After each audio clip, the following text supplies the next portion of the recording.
Et pour la première fois, aujourd'hui, on veut faire un truc un peu original, c'est qu'on voit moins aux caméras. Donc ceux qui nous regardent en ligne, bonjour à vous. Je vous promets, je suis là. Et ils sont devant moi aussi, dans le bâtiment de l'église. Et donc on aimerait finir, on va finir en fait, c'est sûr, on va finir notre série « On n'est pas parents ». Et comme j'ai pu le dire au départ de cette série, tout le monde est concerné. Il ne s'agit pas d'une série que pour les parents. Parce qu'en fait, on est tous issus d'une famille. Et on a tous une histoire de famille. On est tous issus de parents et eux-mêmes n'étaient pas nés parents. Ils n'étaient pas nés avec cette capacité d'être un excellent parent, chose qui est compliquée en fait. Et on est tous comme ça. Et donc du coup, cette série nous concerne tous. On n'est pas parents. Ce que j'aimerais aborder aujourd'hui. Aujourd'hui, je vais raconter beaucoup d'histoires, en fait. J'aime bien souvent raconter des histoires. On me dit que ça donne parfois envie de lire un peu plus. D'ailleurs, si vous avez envie d'avoir une Bible vous-même, n'hésitez surtout pas, on en propose de temps en temps. Allez voir quelqu'un qui a un badge autour du cou, demandez-lui une Bible, parce qu'en fait, ça peut être intéressant pour vous-même regarder un petit peu si ce qui est dit est conforme, peut-être, ou peut-être découvrir les histoires de manière complète et entière, avoir encore plus d'histoires, parce que vous allez voir, il y a des histoires qui sont parfois originales ou parfois juste très interpellantes. Et ceux qui n'ont pas de passé d'église ou de Bible ou d'études de la Bible et qui sont ici aujourd'hui ou qui nous regardent en ligne, vous allez découvrir dans l'histoire que nous allons voir aujourd'hui, en fait il y a deux histoires en fait, mais c'est une histoire de famille. Mais vous allez découvrir que cette histoire peut vous interpeller vous et elle peut vous apporter quelque chose, c'est sûr. J'en suis convaincu. Si jamais ça ne marche pas ce que je dis, vous venez me voir et vous me le dites, d'accord ? Je ne sais pas si vous oserez le dire, mais il ne faut pas hésiter. Vous savez, que vous soyez père, mère, oncle, tante, grand-père, cousin, en fait, vous savez, on dit souvent cette expression, nos actions sont plus fortes que nos mots. Hein ? On l'utilise souvent ça. Mais en fait, j'aimerais compléter cette expression, nos actions sont plus fortes que nos mots. En fait, elles ont aussi, ces actions, le potentiel de se répercuter après, dans l'avenir en fait. Et il ne s'agit pas juste d'actions qui parlent maintenant, mais elles ont une portée beaucoup plus grande, une portée qui va beaucoup plus loin. Et c'est ça que nous allons voir aujourd'hui. C'est ce que nous allons approfondir. On va voir qu'elles ont le potentiel de retentir dans l'histoire, après nous. En fait, qu'on le veuille ou pas, ce que l'on dit, ce que l'on fait, va impacter les générations qui suivent. C'est sûr. Les générations d'après vont être influencées, impactées, inspirées par ces actions que nous allons vivre aujourd'hui et faire aujourd'hui. Et c'est ça que nous allons voir aujourd'hui. Et c'est ce que nous allons approfondir. J'ai dit aussi au début de cette série qu'en fait, quand on lit la Bible, il n'y a pas beaucoup de bons exemples de famille. C'est très intéressant en fait. Pour ceux qui connaissent la Bible, c'est très drôle de lire en fait qu'il n'y a pas beaucoup où il n'y a pas d'exemples de famille parfaite. C'est très impressionnant. La famille de Jésus même est surprenante. Jésus qui n'obéit pas complètement en fait à ses parents là, c'est ce qu'on dirait nous avec notre regard, mais il reste dans le temple. En fait, et pire encore, les parents l'ont abandonné comme on abandonne parfois sans faire exprès évidemment notre enfant au supermarché. Mais là, ils l'ont oublié au temple. Ils étaient mauvais, ces parents-là. Ils ne faisaient même pas attention à leur enfant. C'est terrible, quand on y pense. Avec notre regard d'aujourd'hui, on est d'accord, avec tout le respect qu'on doit. Mais c'est tellement vrai. Et parce qu'en fait, parfois, certains pourraient dire, est-ce que vous avez une famille biblique ? J'espère pas. Une famille chrétienne qui suit les préceptes et les principes que Jésus-Christ a transmis, oui, j'ai envie. Mais biblique complètement, non, parce qu'il y a vraiment des histoires qui sont vraiment glauques. Et vous allez voir aujourd'hui. Aujourd'hui, on va parler d'une des familles les plus célèbres de la terre. Et c'est la famille d'un certain Abraham. Cet Abraham, beaucoup le connaissent, beaucoup le citent, beaucoup font référence en bien ou en mal à cet Abraham. Et donc, une petite image simplifiée un petit peu de cette famille d'Abraham. Abraham a eu plusieurs enfants. Un de ses enfants s'appelle Isaac. Isaac a eu 2 enfants. Et ces 2 enfants-là sont Jacob et Ésaü. En fait, Ésaü est né d'abord. C'était les frères jumeaux. Ésaü est né en premier. Et quand on essaie premier, à cette époque-là, lorsqu'on était le premier-né, on avait un certain pouvoir, plus ou moins, social en tout cas. Parce qu'en fait, quand on était premier-né, et une bonne chose, hyper intéressante pour tous les premiers-nés, c'est qu'ils avaient au moins le double d'héritage de tous les autres. C'était sympa. Autre chose, c'est que lorsque le père mourait, par contre, il y avait une responsabilité qui était attachée à cette place. La responsabilité d'être un peu le juge de la famille, le législateur familial, celui qui va porter un peu la direction de la famille plus tard, lorsque le papa va mourir. Jacob a eu 12 enfants. Vous allez voir, on va regarder ça de près. Et un particulièrement, Joseph. Et on va aujourd'hui zoomer sur cet homme-là, Joseph. 12 enfants. Et vous allez voir que l'histoire de cet homme va vraiment nous interpeller. Vraiment. Lorsqu'il avait à peu près 17 ans, Joseph il va voir ses frères. En fait, son père, il aimait beaucoup Joseph parce qu'il était l'enfant préféré, parce qu'il était l'enfant de la femme préférée de Jacob, Rachel. Il l'aimait énormément. Il y avait quelque chose avec elle qui était différent des autres. Joseph avait 17 ans et son père lui demandait de temps en temps, va voir un peu ce que font tes frères, est-ce qu'ils se comportent bien, s'il te plaît? Tu vas voir. Et Joseph y est allé. Et un jour, les frères de Joseph voient Joseph se présenter à eux, il arrive vers eux, et là les frères disent, il y en a marre. Et c'est insupportable. Il est toujours en train de parler à papa de ce que l'on fait. Et ça nous gonfle, on va s'en débarrasser. En fait, on va le tuer. Et donc, ils discutent entre eux. Et donc, ils se disent, alors là, du coup, ils doivent réfléchir comment on va s'en débarrasser. Donc, ils le mettent dans un trou, dans un puits, en attendant de réfléchir, pour être inspirés peut-être. Et donc, ils le mettent dans ce puits. Et là, au bout d'un moment, ils ont une grande idée. Alors, est-ce que c'est, d'un coup, ils étaient emplis de miséricorde, ou peut-être juste la trouille de passer à l'acte, j'en sais rien. On n'a pas beaucoup de détails. Mais ils décident, et on va le vendre en esclave. Ah, on va le vendre à des marchands d'esclaves. On s'en débarrasse. Et on va faire croire à papa et maman qu'il s'est fait bouffer par un animal sauvage. Et donc, on va tuer un animal, on va mettre du sang sur ses vêtements. Et du coup, on va présenter ça à papa, à Jacob, et on va lui dire, hey, il y a eu cet animal sauvage, et ton fils préféré de ta femme préférée a été tué par l'animal sauvage. Est-ce qu'ils ont raconté? Il s'est quand même bien battu, hein? On n'en sait rien. Mais en attendant, ils le vendent. Et ce marchand achète ce jeune de 17 ans. Et on voit que ce jeune homme de 17 ans va se retrouver au pays d'Égypte. Il se trouve dans une maison d'un certain Potiphar. Potiphar, c'était le capitaine de la garde de Pharaon. Et ce Joseph qui est là, c'est assez incroyable. On a l'impression qu'il croit toujours que Dieu est à ses côtés. C'est assez fou. Alors il fait plein de bonnes choses, il fait des bons choix, il est là dans cette maison, il fait bien des choses. Mais on pourrait se dire, attends, Dieu est à côté de toi, mais il a laissé tes frères te mettre dans un trou comme ça et faire tout ça? C'est drôle ça. Et en fait, Joseph attire l'attention de Potiphar. Il trouve qu'il est vraiment excellent cet esclave. On va lui donner un peu de responsabilité. Joseph attire aussi l'attention de la femme de Potiphar, qui le trouve, waouh, physiquement intelligent. Et donc, la femme de Potiphar s'approche de Joseph, qui doit être très beau. Et elle lui dit, tu ne voudrais pas qu'on vive une aventure tous les deux? J'ai regardé personne. Hein. Au moment de cette question, je vais... Alors que je regarde tout le monde d'habitude. C'est très compliqué. Donc c'est ce que la femme de Potiphar a demandé à Joseph. Je m'appelle Lorenzo.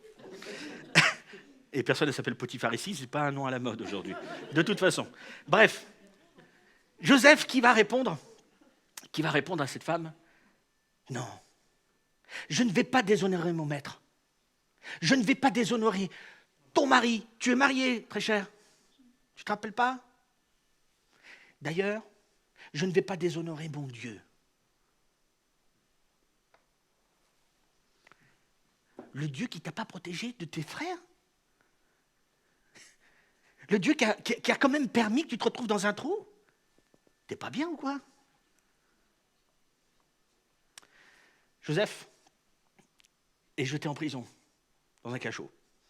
Parce qu'en fait, elle n'a pas eu ce qu'elle voulait, donc elle a fait courir cette rumeur. En fait, il m'a violée. Il m'a tapé, il m'a violée. Et il se retrouve au cachot. C'est un esclave, moins que rien. Donc. Et là, il est en prison. Pendant qu'il est en prison, d'autres hommes arrivent. Et parmi ces hommes, il y avait un échanson, quelqu'un qui, pour faire simple pour les Français, c'est assez simple, il goûtait souvent le pinard avant le chef. Et donc, c'est quelqu'un qui a fait une faute. Ils étaient à plusieurs, et ils se retrouvent dans la même prison que Joseph. Et ils sont là, et ils doivent discuter, ils doivent se voir, t'es qui, t'as fait quoi, tout ça. Et là, ils sont ensemble, et ils passent ce temps. Et cet échanson, cet homme-là, fait des rêves. Et dans l'histoire de Joseph, c'est intéressant, souvent, il interprétait les rêves. Et là, il parle à Joseph du rêve qu'il vient de faire. Et Joseph lui dit, l'interprétation de ce rêve serait celle-ci. Et tu vas partir de cette prison. Il lui fait cette interprétation. L'homme s'en va et avant qu'il parte, Joseph lui dit, tu transmettras que je suis ici, qu'il ne m'oublie pas. Globalement, je ne suis pas hyper bien là. Ce qui est très intéressant, c'est qu'il y a un verset qui résume assez bien l'histoire de Joseph. Il faut quand même le lire, celui-là. Genèse 37, je crois. Il va arriver. Ah, peut-être qu'aujourd'hui...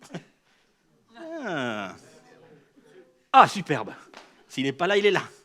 Ah, mais c'est plus haut pour moi. Mais l'Éternel... Je vais le prendre là. Hop. Mais l'Éternel fut avec lui et lui témoigna sa bonté. Il lui fit gagner la faveur du commandant de la prison. C'est très intéressant parce que, globalement, si on se dit qu'on a la faveur de Dieu, on ne se dit pas forcément, j'ai entendu un cri, soit c'était une respiration un peu forte, ou alors touche pas Lorenzo. Un truc comme ça. Ah, il y a du défi de communication aujourd'hui, je vous garantis. Globalement, quand on se dit que Dieu est avec nous, on a du mal à se dire, la suite, c'est « et il a la faveur du commandant de la prison ». Je ne sais pas ce que vous en pensez. Est-ce que je casse l'écran? On a du mal à quand même se dire, si Dieu est avec toi, avoir une relation particulière avec un geôlier, ce n'est pas très intéressant. Je ne sais pas ce que vous en pensez. Dit-il en traficotant l'écran.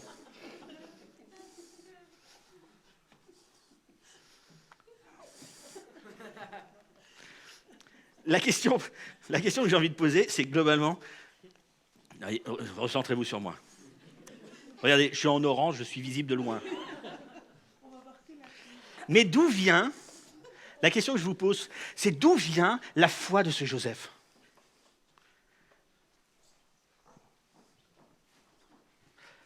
D'où est-ce qu'elle vient, cette foi?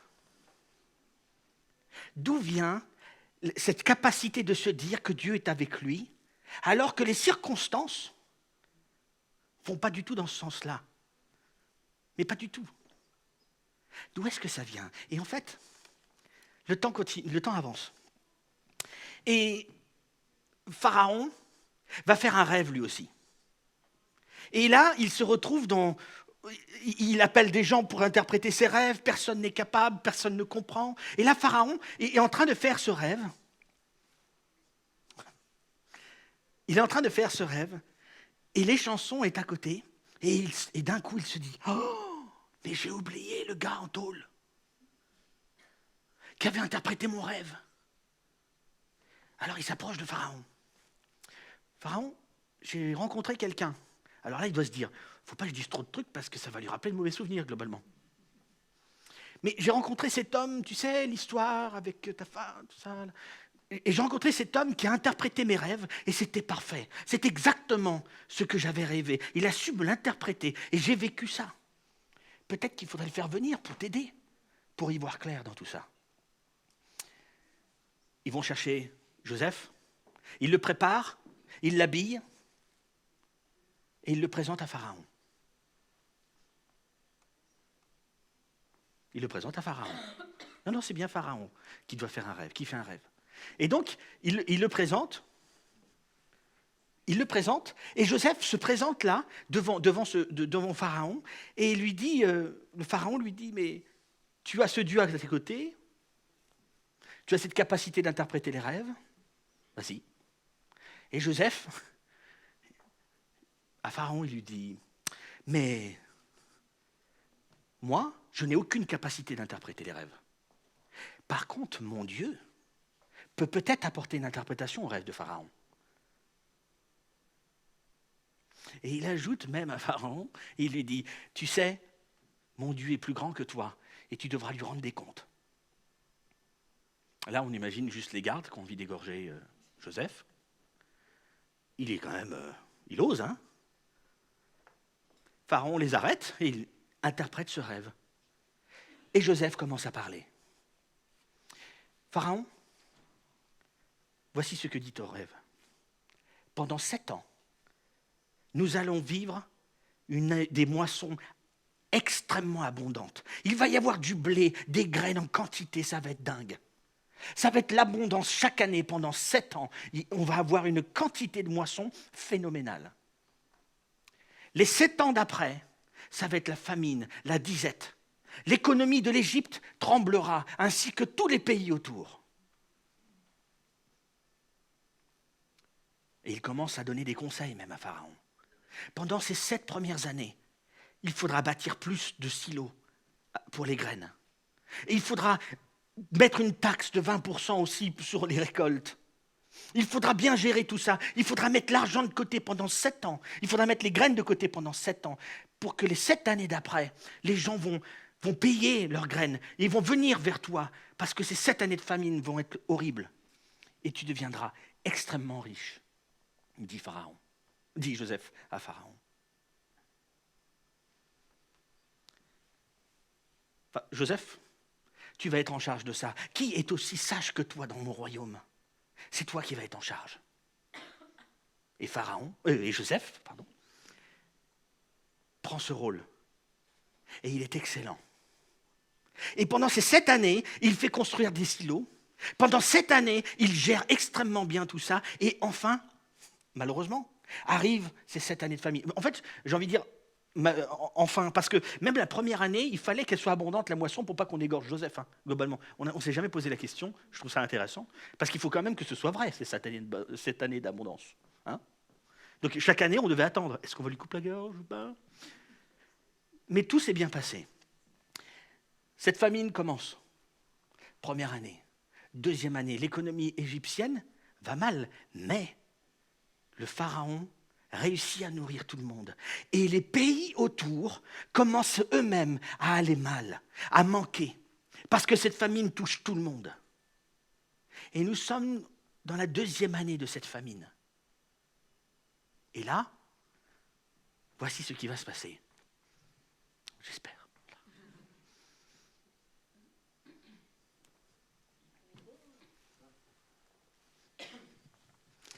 Les fils d'Israël, en fait, c'est Jacob. Il a changé de nom. Si vous voulez lire l'histoire, n'hésitez pas. C'est une anecdote qu'on peut lire, en fait, dans la Bible. Jacob a changé de nom en Israël. Les fils d'Israël arrivèrent en Égypte au milieu des autres gens qui s'y rendaient, car la famine sévissait au pays de Canaan. Ça y est, tout le monde est impacté, tout le monde est touché. Cette famine va partout. Et les gens savent autour. En Égypte, il y a à manger. On peut survivre là-bas. Ce sont les fils de Jacob, parce que Jacob est déjà mort dans l'histoire, là, à ce moment-là. La suite.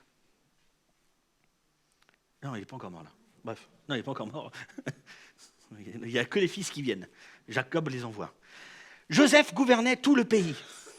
C'était lui qui supervisait la vente du blé à toute la population du pays.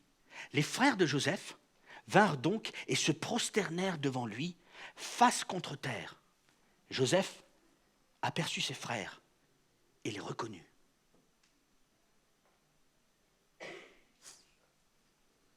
On voit tout le contexte de l'histoire. Hein. Il ne peut pas ne pas se rappeler de ce que ses frères lui ont fait. Mais vous savez ce qui se passe aussi? Vous savez ce que Joseph a très certainement là, à ce moment-là? Il se rappelle d'une histoire de famille. Souvent, quand j'ai entendu parler de cette histoire, quand j'ai lu cette histoire, je n'ai pas souvent connecté l'histoire comme je vais vous le faire maintenant. Mais là, Joseph, très certainement, se rappelle de cette histoire de famille qu'il a dû avoir, il a dû l'entendre tellement de fois. Tellement de fois. On revient sur le dessin là. Abraham, Isaac, Jacob et Ésaü. Jacob et Ésaü, Ésaü et Jacob étaient adolescents. Ils étaient jumeaux, mais ils étaient extrêmement différents. Même physiquement, ils étaient très différents. On ne va pas rentrer dans les détails, pélosité et compagnie. Ils étaient très différents. Ésaü était plutôt chasse, pêche et compagnie. Jacob, j'ai rien dit, chasse, pêche, d'accord. Jacob, lui, était plutôt un grand, bon cuisinier. Ésaü, un jour, part pour chasser. Il part. Et malheureusement, il revient broucouille, comme on dit dans le bouchonnois, au bredouille. Enfin, il revient avec rien. Quand il arrive à la maison. Et là, au moment où il arrive, il s'approche de la tente et il sent un parfum hallucinant. Un ragoût que Jacob a cuisiné. Waouh! Vous savez, le bon bœuf bourguignon de grand-mère, tout ça, les petites patates, tout ça, il a bien cuit. Ésaü arrive et sent ça. Et il arrive et il fait « Jacob, donne-moi un peu de ce ragoût ». On imagine, ça n'arrivait à personne, vous savez, cette faim, les papilles, tout ça. Et là, on est là, et Ésaü, il en veut de ce ragoût. Et Jacob, il fait « Ah, attends, mais moi j'ai envie, je vais lui demander quelque chose. » Pour une fois, le petit frère, le petit frère qui va imposer au grand frère. Eh bien, je te donne du ragoût si tu me donnes ton droit d'aînesse, ton droit de premier-né. Globalement, la possibilité d'hériter de tout le pognon, quoi. Ésaü, il est à un âge où les hormones font leur travail, mais tout n'est pas fini. Ésaü va dire « Mais oui, donne-moi ton ragoût !» Exceptionnel. Il donne son droit de premier-né contre un bon ragoût. Il devait être excellent, j'espère. On lui demandera peut-être plus tard. Il devait être excellent, mais avec ce ragoût, il donne son droit de premier-né. Incroyable. Quelques années plus tard, Isaac devient vieux. Et là, avant de mourir, il fait venir ses enfants et il veut faire venir son premier-né pour prier pour lui donner toute sa bénédiction. Tu es mon fils premier-né et je souhaite que tu puisses conduire notre famille. Je vais prier pour toi. Tu vas venir, je vais poser ma main sur toi et je vais transmettre ça. C'était un moment qui était important. On le fait moins aujourd'hui. Mais c'est un moment extrêmement important. Et là, Jacob, avec sa maman, intelligemment, sournoisement, décide de faire passer Jacob pour Ésaü. Alors, ils lui mettent des poils de bête sur lui, parce qu'il avait une particularité. Ils lui mettent des poils de bête sur lui, ça fait penser à la chasse, ça fait penser à plein de choses. Et donc, Ésaü, peut-être qu'il a essayé de changer un peu sa voix, c'est possible. Sauf que quand il arrive sous la tente, son père, qui ne devait pas très bien voir à la fin de sa vie, il se rend compte, mais ta voix, c'est bien toi, Ésaü? Oui, c'est moi, papa. Et donc là, Jacob s'approche, déguisé en Ésaü. Et là, Isaac pose sa main sur Jacob et il le bénit et il lui accorde cette bénédiction. Peu après, Ésaü arrive pour recevoir cette bénédiction en tant que fils premier-né. Peut-être qu'il est à la chasse à ce moment-là encore. Et il arrive. Et il va sous cette tente et « Bonjour papa, je suis là. » « Mais tu es qui toi ?»« Mais c'est moi ton fils Ésaü. » Et là, Isaac se rend compte de la supercherie. Il se rend compte que Jacob s'est fait passer pour son frère. Et là, il y a ce verset-là qui nous dit exactement ce qu'Ésaü pense. Ésaü prit Jacob en haine à cause de la bénédiction qu'il avait reçue de son père, et il se dit en lui-même, « La mort de mon père n'est pas loin, alors je tuerai Jacob, mon frère. » Il y en a marre. Je me fais tout le temps avoir. Je tuerai mon frère.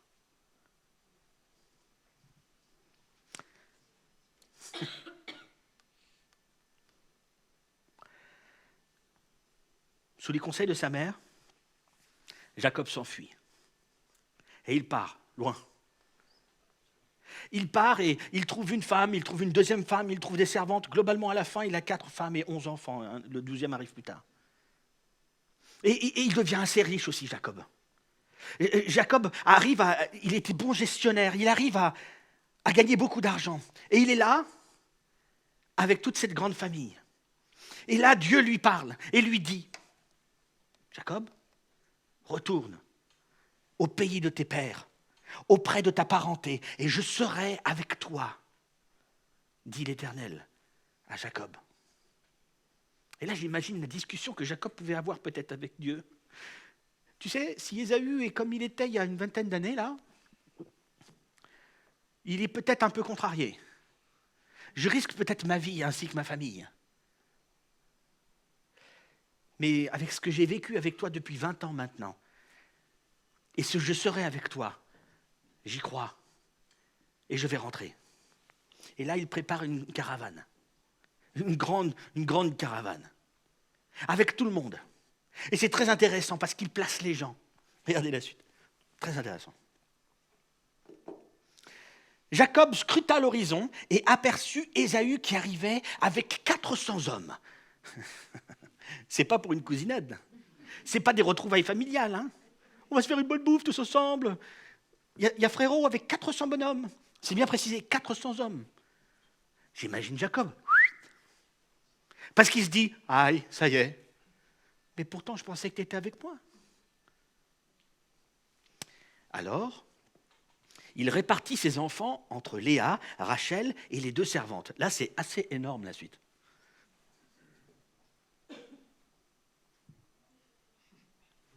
J'ai failli faire un lutte finesse. Mais il ne fallait pas le faire. Il plaça en tête les servantes et leurs enfants, puis Léa et les siens derrière eux, et finalement Rachel et Joseph. C'est énorme. Il y a la caravane qui avance. D'abord, on met les fils, les servantes et les fils des servantes. Après, on met Léa, qui est la sœur de Rachel. Léa, parce que là, c'est un peu mieux quand même. Et à la fin, on met celle que je préfère. D'accord ? Ce qui est très intéressant, vous savez, c'est que j'ai rarement fait attention au fait que Joseph est le seul enfant mentionné de toute la fratrie à ce moment-là. Joseph, c'est le seul qui est mentionné, qui est nommé.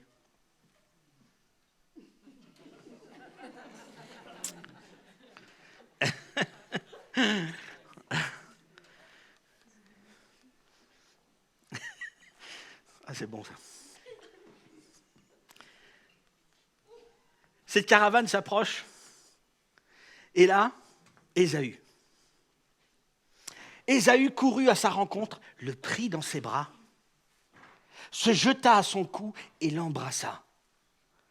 Tous deux se mirent à pleurer. Hein ? Quoi ? La suite. Puis Léa et ses enfants vinrent se prosterner. Et enfin, Joseph et Rachel.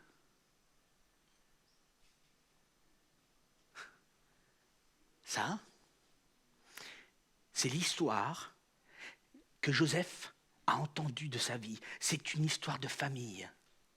C'est l'histoire, cette histoire qui a été racontée dans la famille. Le jour où tonton Ésaü a épargné la vie de papa. Le jour où l'oncle Ésaü a épargné la vie de mon père, de ma mère et de nous tous. Ce jour-là, je m'en rappelle. J'y étais, moi, Joseph. J'y étais là.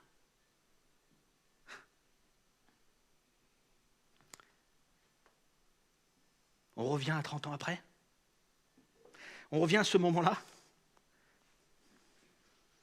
où Joseph choisit, en fait, Joseph choisit de faire la même chose que ce qu'il a vu. Il choisit d'épargner la vie de ses frères qui sont devant lui, qui l'ont foutu dans un trou, qui l'ont vendu comme un esclave, comme rien du tout, et il choisit de faire la même chose que tonton Ésaü avait fait il y a 30 ans. Je vais épargner leur vie, moi aussi. L'histoire continue, parce qu'en fait, ils ont peur. Parce qu'au départ, dans le texte tout à l'heure, je ne sais pas si vous vous rappelez, ils se prosternent face contre terre, ils ne le voient même pas. Ils savent juste que c'est le gouverneur d'Égypte là. la crainte, la trouille. Est-ce qu'il va nous donner à manger?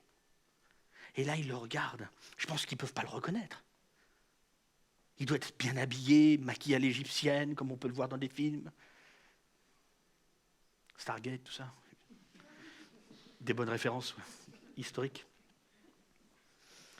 Et là, il le voit, et il voit cet homme, ce gouverneur d'Égypte. Et là, lui, il leur dit, je suis hébreu comme vous. Et là, il les reconnaît. Et là, qu'est-ce que fait Joseph? Vous savez ce qu'il fait, Joseph? La même chose que Ésaü a fait à son frère Jacob. Il les prend dans les bras et il pleure avec eux. C'est exactement la même chose. Et il leur donne le blé dont ils ont besoin. Il les aide. Il est là avec eux. Joseph a décidé de faire la même chose que ce qu'il a vu de oncle, tante, père, mère, cousin. Vous savez, c'est l'histoire un peu de tout le monde en fait.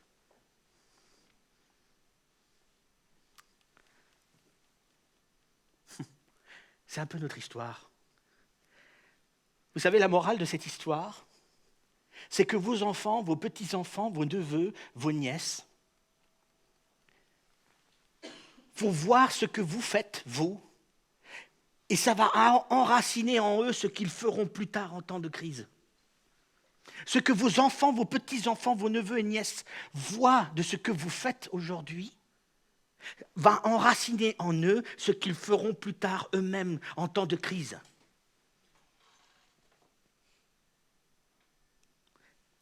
Le bon et le mauvais. J'allais le mettre après, mais tu peux laisser. C'est bien, c'est bien. Vous savez, lorsque vous avez fait le choix de rester à la maison, vous savez, lorsque vous avez fait le bon choix à la maison, lorsque vous avez décidé de fuir, lorsque vous avez décidé de lutter contre certaines choses qui vous mènent au loin de votre famille, des bonnes relations, tout ça parle, tout ça retentit dans nos générations. Nous, on l'a dit même la semaine dernière, et c'est toute la série On n'est pas parents, dit ça. C'est que nos actions ne se contentent pas juste de parler plus fort que nos mots, mais leurs effets retentissent. Oui. Souvent, dans la prochaine génération.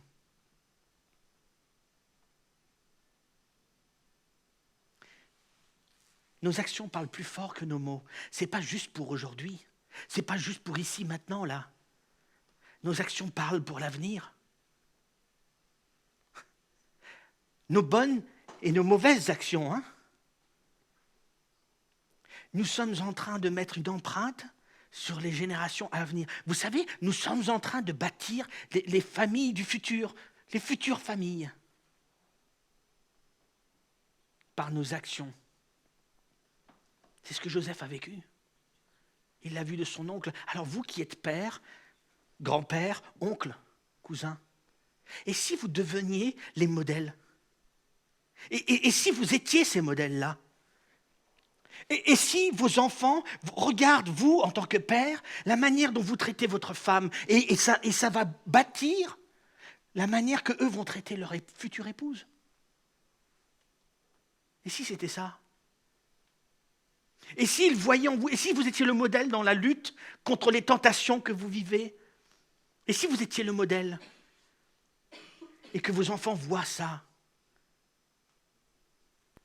Et si vous, les mères, les grands-mères, vous étiez aussi les modèles pour cette foi que vous avez, la manière de transmettre la foi, la manière d'éduquer les enfants, la manière de... Des fois, la manière qu'on parle à nos maris, ou enfin à vos maris. Cette manière-là de parler, de la relation que vous allez avoir avec votre mari, mais ça modélise ce que les enfants vont vivre. C'est évident. Et on le fait en tout. Parce qu'on met une empreinte aujourd'hui. Et ça va se répercuter sur les générations à venir.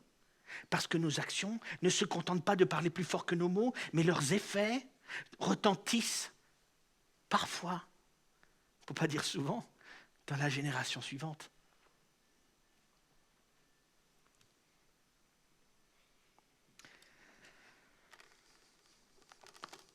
Que devons-nous faire de ça? Vous pouvez répondre. La réponse, elle n'est pas toute faite. Vous avez à réfléchir. Mais c'est une réalité. Nos actions en tant que père, en tant qu'enfant, en tant qu'oncle, en tant que cousin, en tant que mère, en tant que grand-mère, nos actions vont retentir dans l'avenir. Ce que nous faisons aujourd'hui n'est pas juste pour aujourd'hui. Nos actions ne sont pas juste pour aujourd'hui, elles sont pour l'avenir. Parce que nous mettons une empreinte. On bâtit la famille du futur.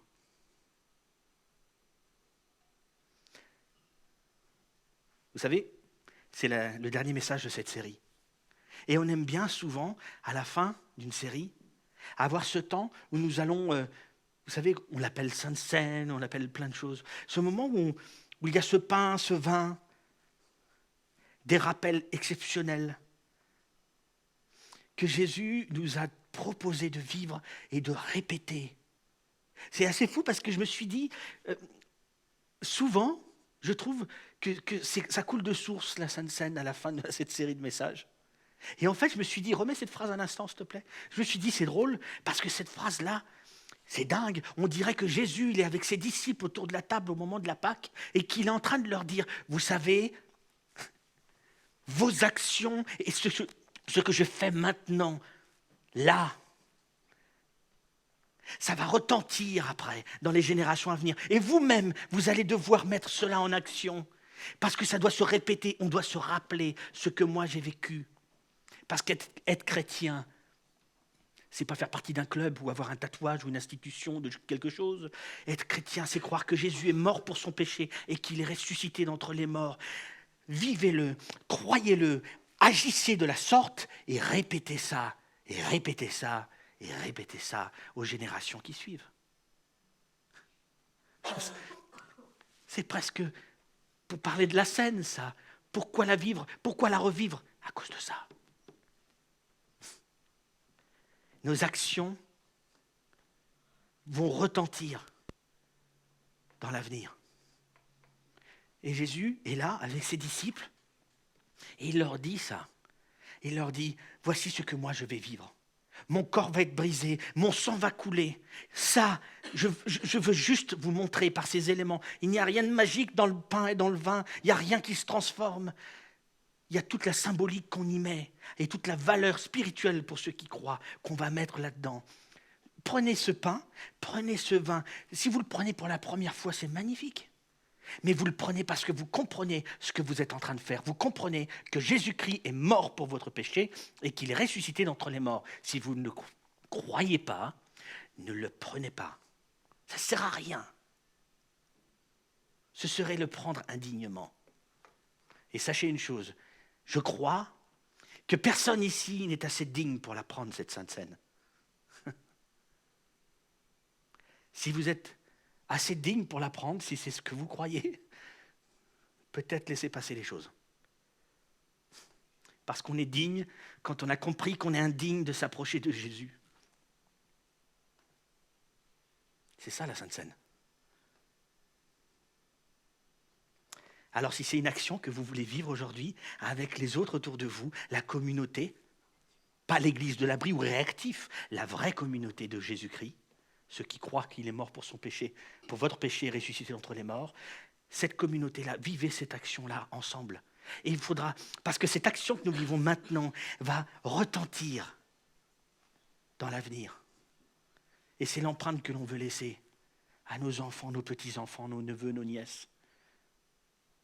Et dans le contexte où nous nous trouvons aujourd'hui, c'est tellement beau de pouvoir répéter ça.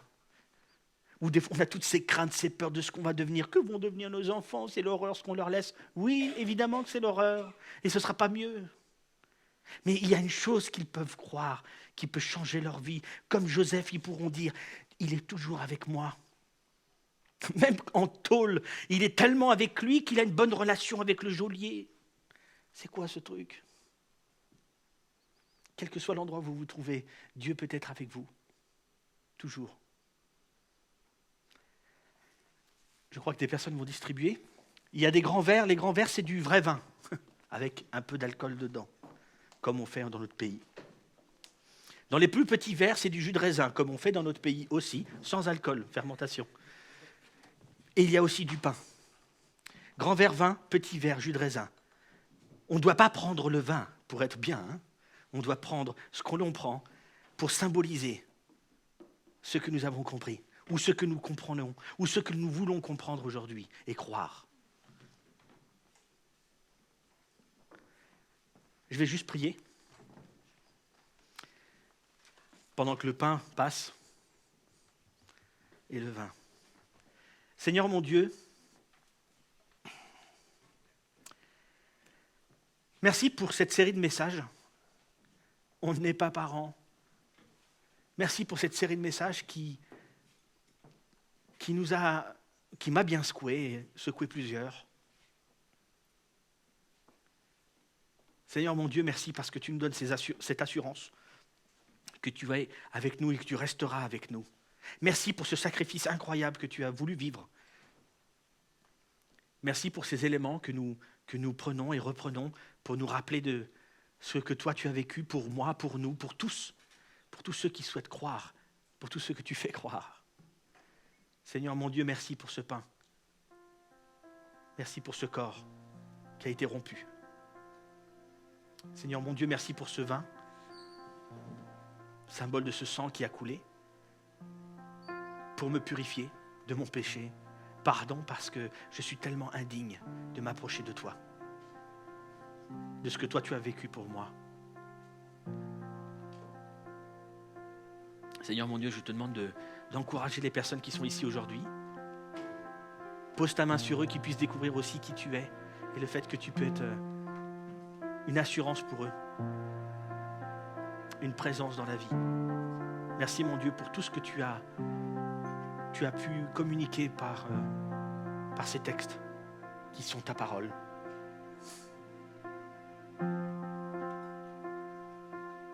C'est au nom de Jésus-Christ que je prie.